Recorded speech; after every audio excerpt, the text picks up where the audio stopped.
الحمد لله وكفى والصلاة والسلام على عباده الذين اصطفى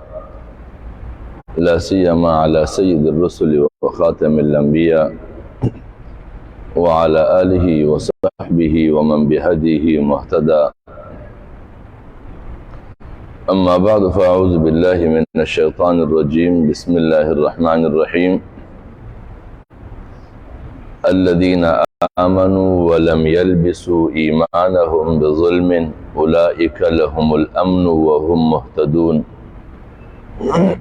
صدق اللہ العظیم. عزیزان گرامی، میرے محترم بھائیوں اور دوستو، اللہ تبارک و تعالی نے انسانوں کے دونوں وہ اقسام واضح فرمائے ہیں. ایک وہ قسم جو ایمان لائے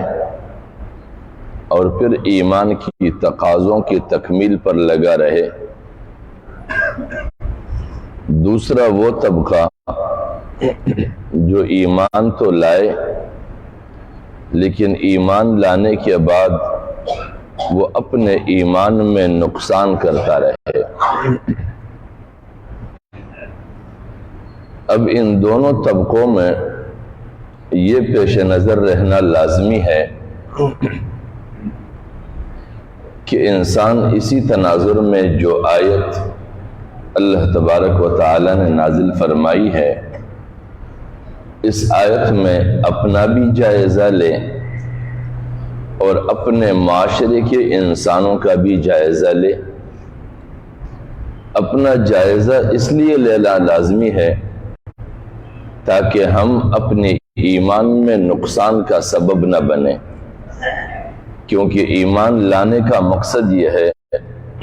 کہ انسان اپنی زندگی میں جو بھی کوششیں کرتا ہے، عمل کے راستے سے جو بھی تگ و دو کرتا ہے، وہ اس کے آخرت کے عمل نامے میں اضافے کا ذریعہ بنے، نیکیوں اور خیر کا باعث بنے. اور وہ اگر اپنی ایمان کا نگرانی نہ کرتا رہے تو کئی سارے ایسے کام ہوں گے جو ہماری ایمان میں نقصان کا باعث بنیں گے. ہماری روزمرہ کی زندگی میں کئی سارے ایسے معاملات ہوتے ہیں کہ جن معاملات میں پڑھ کر ہم اپنے ایمان کا نقصان کر چکے ہوتے ہیں، لیکن ہمیں اس کا اندازہ نہیں ہوتا کہ ہم کس پیمانے کا نقصان کر چکے ہیں اور کس طریقے سے کر گئے ہیں. لہذا اللہ تبارک و تعالی فرماتے ہیں الذین آمنوا، وہ لوگ جو ایمان لائے، وَلَمْ يَلْبِسُوا إِيمَانَهُمْ بِظُلْمٍ، اور انہوں نے اپنے ایمان میں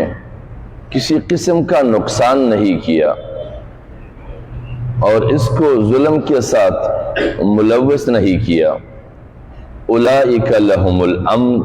یہی لوگ امن میں ہے، وَهُمْ مُهْتَدُونَ، اور یہی ہدایت پانے والے لوگ ہیں.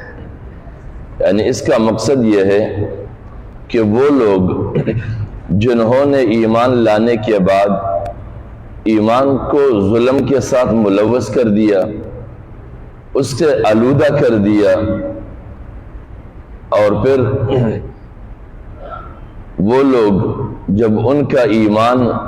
ظلم اور نقصان سے آلودہ ہو گیا تو وہ لوگ امن میں بھی نہیں ہے اور وہ لوگ ہدایت یافتہ بھی نہیں ہے. اور اگر وہ باقاعدہ ایمان کی حفاظت اور نگہبانی کرتے رہے تو پھر وہ امن میں بھی ہے اور ہدایت میں بھی. دنیا کی معاملات میں ہر عمل کے ساتھ کوئی نہ کوئی نقصان جڑا ہوا ہے، چاہے وہ عمل کی دنیا ہو، چاہے وہ کاروبار اور تجارت کی دنیا ہو. کاروبار اور تجارت میں بھی کئی سارے ایسے لوگ جو کمائی کرتے ہیں، کیونکہ ایمان جب لایا جاتا ہے تو یہ بھی اللہ تعالیٰ کے ساتھ سودا ہے۔ قرآن مجید کی آیت ہے ان اللہ اشترى من المؤمنین انفسهم واموالهم بان لهم الجنہ، کہ بلا شبہ اللہ تعالیٰ کا مؤمنوں کے ساتھ سودا ہو گیا ہے ان کے جان اور مال کے بدلے، اور دنیوی معاملات میں بھی سودا ہوتا ہے۔ اب یہاں پر بیچنے والا جو کاروباری بندہ ہے، دکاندار ہے، وہ اپنے کاروبار میں اگر اپنے کاروباری روش کو اور عادت کو وہ زیادتیوں کے ساتھ آلودہ کر دے، وہ اپنے گاہکوں کے ساتھ مناسب رویہ نہ رکھے، وہ اپنے گاہکوں کے ساتھ مناسب طرز عمل نہ رکھے، ان کے ساتھ زیادتیاں کرنے لگے، تو نہ ان کا یہ کاروبار ان کے لیے نفع بخش بن سکتا ہے، اور نہ ان کا یہ کاروبار ترقی پذیر کاروبار بن سکتا ہے۔ ویسا ہی ایمان کا معاملہ ہے کہ اگر اس کو زیادتیوں اور ظلم سے آلودہ نہ کیا جائے تو پھر وہ ترقی کا ذریعہ بھی بنے گا، اور یہ سودا مضبوط بھی رہے گا، اور اس سودا کے ساتھ جو شرائط اللہ تعالیٰ کے ساتھ جڑے ہوئے ہیں ان شرائط کی پاسداری ہوگی، پامالی نہیں ہوگی۔ اور پھر قرآن مجید کی یہ آیت جہاں پر یہ لفظ ظلم کا استعمال ہوا ہے کہ الذین آمنوا ولم یلبسوا ایمانہم بظلم، قرآن مجید کی یہ آیت اور اس کا یہ لفظ جو لفظ ظلم کے ساتھ ہے یہ نقصان کے معنی میں بیان کیا گیا ہے، اور پھر ظلم کے 3 اقسام بیان کی ہے اللہ تعالیٰ نے۔ ایک وہ ظلم ہے جو انسان اللہ تعالیٰ کے ساتھ کرتا ہے، اور وہ یہ کہ اللہ تعالیٰ کی ذات وحدہ لا شریک ہے، اور جب کوئی بندہ اس کے ساتھ شریک ٹھہراتا ہے تو یہ ظلم کا ارتکاب کرتا ہے، اور یہ 2 اعتبار سے ظلم کا ارتکاب ہے۔ ایک اس لیے کہ بندے کو پیدا کرنے والی ذات اللہ تبارک و تعالی ہے، اب اس کا خالق اللہ ہی ہے، لیکن جب وہ کسی اور کو اللہ کے ذات کے ساتھ شریک ٹھہراتا ہے تو ایک تو وہ اللہ تعالیٰ کے ساتھ ظلم کرتا ہے کیونکہ یہ اس کے شان کے خلاف ہے، دوسرا وہ اپنے ساتھ ظلم کرتا ہے کہ وہ اپنی بندگی میں کسی اور کو شریک ٹھہراتا ہے، تو یہ دونوں اعتبار سے ظلم ہے۔ اور اس میں اللہ تعالیٰ فرماتے ہیں ان الشرک لظلم عظیم، کہ بلا شبہ شرک جو ہے یہ بہت بڑا نقصان ہے۔ دوسرے معنی میں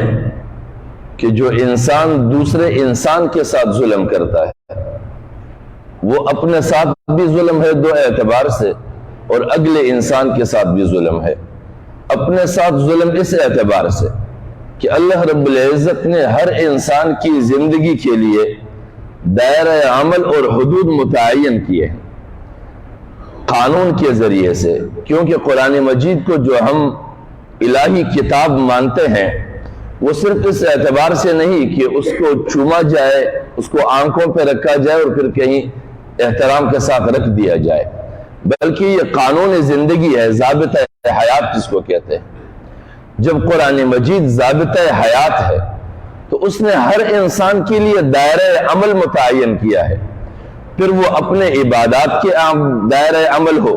یا پھر وہ اپنی زندگی کے چال اور چلن کے دائرہ عمل ہو، یا پھر اپنی ضروریاتی زندگی کے حصول کی چال چلن ہو، ان ساری چیزوں میں حدود اور قیود متعین کیے ہیں، نہ وہ خود ان حدود سے تجاوز کرے اور نہ تجاوز کرتے ہوئے کسی اور کے حدود کو پامال کرے، اور اگر وہ کسی اور کے حدود کو پامال کرتا ہے تو یہ انسان کا انسان کے ساتھ ظلم ہوگا، اور اپنے ساتھ بھی ظلم ہوگا کہ وہ 2 جرم کا ارتکاب کر رہا ہے، وہ اپنے حدود سے باہر نکل رہا ہے، اس کی پابندی نہیں کر رہا اور اگلے کے حدود کو پامال کر رہا ہے، تو یہ بھی ظلم ہے۔ اس کے لیے اللہ تعالیٰ فرماتے ہیں انما السبیل علی الذین یظلمون الناس ویبغون فی الارض، کہ بے شک وہ راستہ علی الذین جس پر یظلمون الناس کہ انسان ظلم میں مبتلا ہو جائے اس راستے پر چل کر، ویبغون فی الارض اور زمین میں بغاوت پھیلا دے، اور یہی بغاوت ہے کہ الہی حدود کے حدود اور قیود کو پامال کیا جائے، یہ بغاوت کا عمل ہے خدا کے نظام کے ساتھ۔ تو یہ بھی نقصان ہے، معاشرتی نقصان بھی ہے اور اپنے ساتھ بھی نقصان کا عمل ہے۔ اور تیسرا ظلم کا جس کے نقصان کے ساتھ معنی کیا گیا ہے، وہ انسان جو اپنے آپ پر ظلم کرے، فَمِنْهُمْ ظَالِمٌ لِنَفْسِهِ، انسانوں میں کچھ ایسے ہیں جو اپنے ساتھ ظلم کرتے ہیں، اپنے آپ پر ظلم کرتے ہیں۔ اور اپنے آپ پر ظلم کرنا یہ ہے کہ ظلم کے بنیادی معنی وضع شیء فی غیر موضعہ یا وضع شیء فی غیر محلہ، کسی چیز کو ایسے جگہ رکھنا کہ جس چیز کے لیے وہ چیز بنی ہی نہیں ہے۔ یعنی انسان کو اللہ رب العزت نے اللہ کی بندگی کے لیے پیدا کیا ہے، بجائے اس کے کہ وہ اللہ کی بندگی کرے وہ انسانوں کی بندگی کے ساتھ جڑ جائے اور وہ انسانوں کی بندگی میں مبتلا ہو جائے۔ اللہ رب العزت کی رضامندی اور خوشنودی کے بجائے وہ انسانوں کی رضامندی اور اس کی خوشنودی کے لیے زندگی کی تگ و دو کرنے لگے، تو یہ اپنے ساتھ ظلم ہے، کیونکہ وہ اللہ کو بھول چکا ہوتا ہے، وہ صرف انسانوں کی رضامندی میں لگا ہوا ہوتا ہے۔ اس لیے اللہ رب العزت فرماتے ہیں کہ الذین آمنوا، وہ لوگ جو ایمان لائے، وَلَمْ يَلْبِسُوا إِيمَانَهُمْ بِظُلْمٍ، اور اپنے ایمان کو ظلم کے ذریعے سے آلودہ نہ کیا، أُولَئِكَ لَهُمُ الْأَمْنُ، وہی امن میں ہے۔ اب امن دو اعتبار سے کہ یعنی اس سے کسی کو نقصان نہیں پہنچ سکتا، یا پھر یہ ہے کہ وہ خود شیطان کی دراندازی سے محفوظ ہو گیا ہے، شیطان اس کو کسی کے خلاف استعمال نہیں کر سکتا۔ وَهُمْ مُهْتَدُونَ، اور وہی ہدایت یافتہ ہے کیونکہ اس نے اپنے ایمان کی نگرانی کرتے ہوئے ہدایت کے راستے کو مستقلاً اختیار کیا ہوا ہے، وہ حدود اور قیود سے تجاوز نہیں کرتا ہے۔ ہدایت پانے والا وہی ہے جو اپنے راستے کو پہچانے بھی اور اپنے راستے پر چلے بھی۔ تو اب اس کا مقصد کیا ہوا؟ اس کا مقصد یہ ہے کہ ہم نے اپنے معاشرے میں تین قسم کے انسانوں کو دیکھنا ہے۔ ایک وہ انسان جو اللہ کے ساتھ ظلم کرتے ہیں اور ان کے ساتھ ناجائز عمل کا ارتکاب کرتے ہیں، وہ یہ کہ اللہ کے ساتھ کسی کو شریک ٹھہراتا ہو۔ اور شراکت کے دو قسم،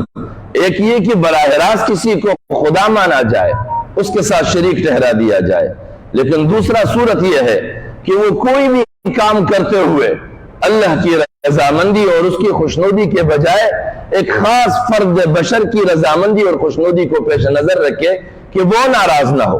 اگر وہ ناراض ہو گیا تو پھر اس کی حیثیت پر بھی اثر پڑے گا، اس کی ذات پر بھی اثر پڑے گا، اور معذرت کے ساتھ اس کی کمیشن پر بھی اثر پڑے گا، اس کے کئی سارے معاملات پر۔ خصوصاً یہ ہماری سیاسی جماعتوں میں لیڈروں کو خوش رکھنے والے، وہ ہمیشہ اگر وہ لیڈر کسی ذمہ داری پر فائز ہے، وہ ایم این اے ہے، وہ ایم پی اے ہے، وہ سینیٹر ہے، وہ ناظم ہے، وہ کچھ اور ہے، تو اس کے ساتھ کوئی نہ کوئی کمیشن اور آمدنی وابستہ ہوتی ہے، تو پھر وہ اس کو راضی رکھنے کی کوشش کرتے ہیں، معاشرے کے ایک ایک فرد پر ظلم کی روش کو اختیار کرتے ہیں۔ تو ایسے شخص کو راضی رکھنا بھی اللہ کے ساتھ شرک ٹھہرانا ہے۔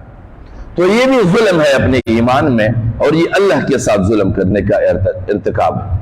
اور دوسرا اس قسم کے افراد کو دیکھنا ہے کہ جو انسانوں پر ظلم کرتے ہو، یعنی ویسے تو وہ اپنے آپ کو بڑا پارسا سمجھتے ہو، مانتے بھی ہو، بتاتے بھی ہو، بڑے بڑے نیکیوں کی اور انسانی ہمدردی کے دعوے بھی ہو، لیکن اس کی زندگی کے تمام تر فیصلے ایسے ہو کہ وہ انسانیت کی اجتماعیت کو بھی توڑنے والے ہو اور انسانیت کے انفرادی عمل میں بھی نقصان کرنے والے ہو، اور انسانیت کی انفرادی زندگی کی گزر بسر کے معاملات میں بھی وہ ظلم کے ارتکاب کرتے ہو، جیسے کہ ہمارے مروجہ حکمران کر رہے ہیں کہ دعوے تو قوم کی ہمدردیوں کی تھی، لیکن اب قوم کے ساتھ کیا سلوک کیا جا رہا ہے تو یہ دیکھا جائے تو یہ انسان کے ساتھ ظلم والے عمل کا ارتکاب ہے۔ تو اس عمل سے کوئی بھی ملوث ہو جائے تو اس کو ظالم سمجھا جائے۔ اور تیسرا وہ شخص جو خود اپنے آپ پر ظلم کرے، اپنے آپ کے ظلم کے دو راستے کہ وہ اللہ کے حدود اور قیود کو توڑ کر کسی اور کے لیے ظلم کا سبب بنتا ہے، تو اس کو پہچانا جائے کہ یہ نقصان کا حامل ہے۔ جو شخص اپنے آپ پر رحم نہ کر سکتا ہو، وہ اپنے عمل کو ضائع کرتا ہو، وہ اپنے ایمان کو نقصان پہنچاتا ہو، وہ اپنے ساتھ کئی سارے راستوں سے ظلم کرتا ہو، وہ انسانی معاشرے کے لیے کیسے خیر کا سبب بن سکتا ہے یا خیر کے اسباب پیدا کر سکتا ہے؟ لہذا لازم ہے کہ ہم اپنے دور کے ان 3 ظالموں کو پہچانیں اور اپنے آپ میں بھی اس کی تلاش رکھیں، اپنے معاشرے میں بھی تلاش رکھیں۔ جب ہم ان 3 قسم کے ظالموں کی تلاش رکھیں گے تو ہم اپنے ایمان کو بھی نقصان سے بچا سکیں گے اور اپنے معاشرے کو بھی ایمان کے نقصانات سے بچا پائیں گے۔ وآخر دعوانا ان الحمدللہ رب العالمین۔